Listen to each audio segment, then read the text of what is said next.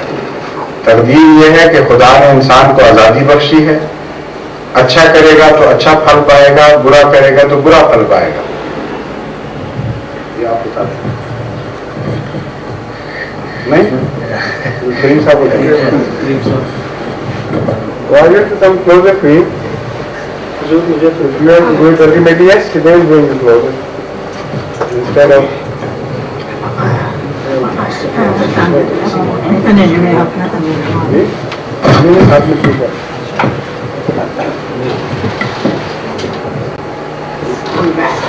should be well within my reach so that I can take it.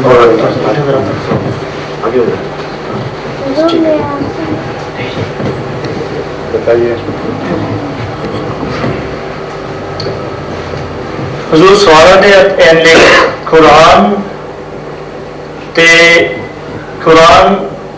Koran Allah tvingar inte någon människa att göra någonting. Det finns två vägar. En är lättare för att göra något och en är lite svårare. Och människorna ofta väljer den lättare väg att följa. Ett öde är man är inte tvungen att följa någonting enligt Islam eller enligt Koran, utan om man gör en dålig sak så får man en dålig resultat, och gör man en bra sak så får man en bra resultat. Så vi fortsätter, det är inte hela svaret utan det är bara början av svaret. سے پوچھیں کہ اگر ان کے ذہن میں یہ تقدیر کا یہ جو خیال ہے تو یہ انہوں نے کہاں سے لیا؟ عام مشہور ہونے کی وجہ سے یا کسی اس مسلمان نے ان کو بتایا کہ اسلام میں یہ تقدیر کا خیال ہے؟ Varifrån fick ni den här idén om öde? Är det enligt islam eller är det ni själv som tror på öde? Ja, jag själv i så fall.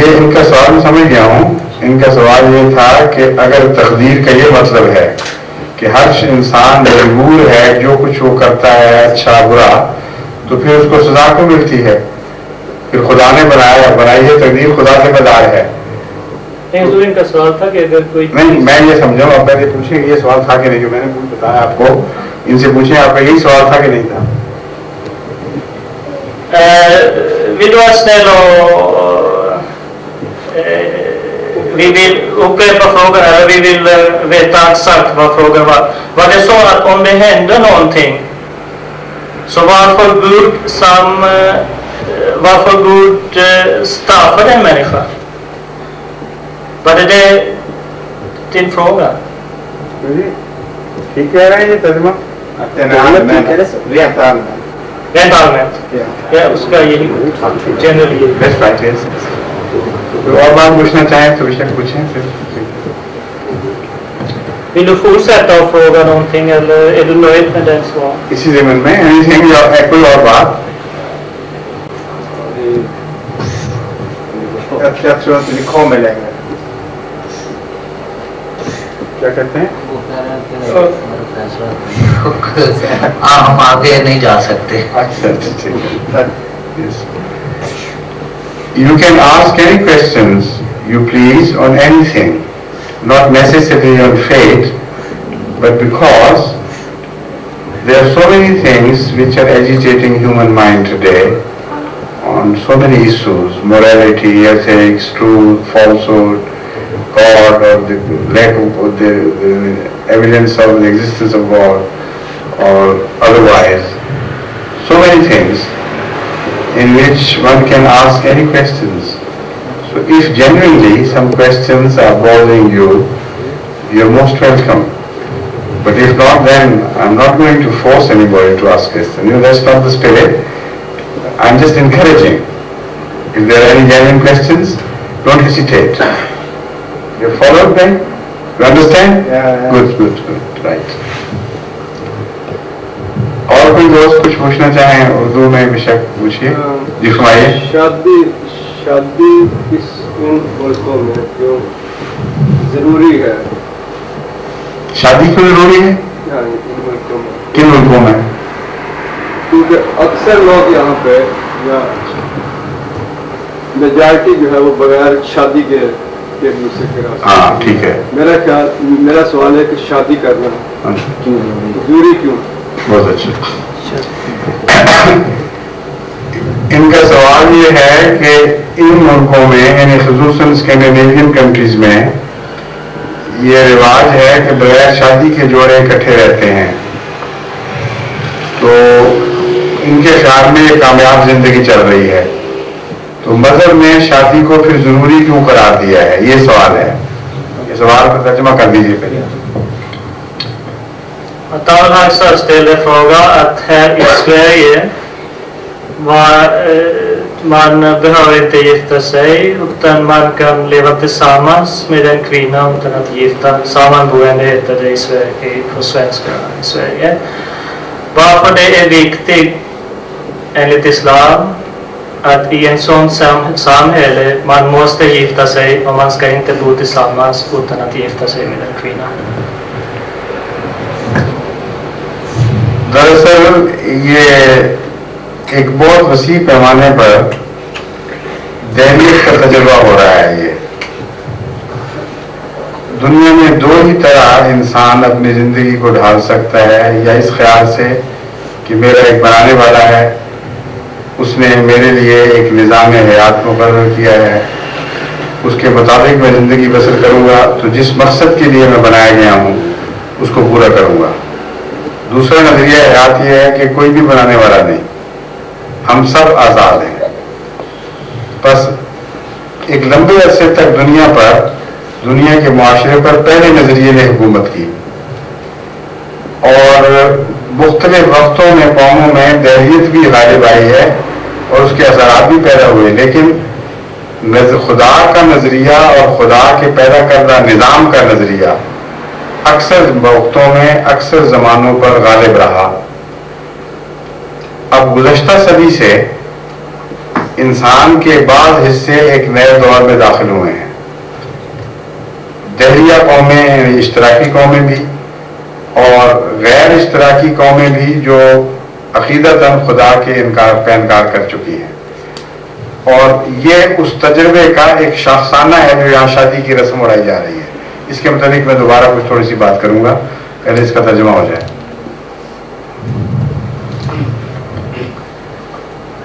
Det finns två sätt att leva. För det första är att man ska leva enligt Guds lära och göra de sakerna som Gud har sagt att man ska följa dem. Och den andra väg att leva är att man ska inte tro på Gud och man ska tänka att man är fri och man ska göra precis vad man vill. Den första tanke eller läran som visar att man ska tro på Gud och man ska följa Guds lära har funnit sig ganska mycket i början och fortfarande finns. Den andra läran har اشتراکیت کی کیا ہے communism کی Den andra är kommunismen som man kan säga att man tror att det finns inte någon Gud och man behöver inte följa Guds lära. Och det är den tro som nu kommer i bilden när man säger att varför måste man gifta sig utan man kan leva tillsammans utan att gifta med en kvinna. Det är den lära som har påverkat samhället att leva på det sättet att man behöver inte tro på Gud, utan man ska leva som man vill och man är fri.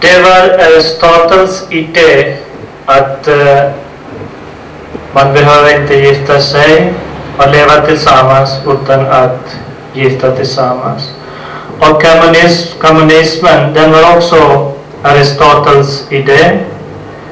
Och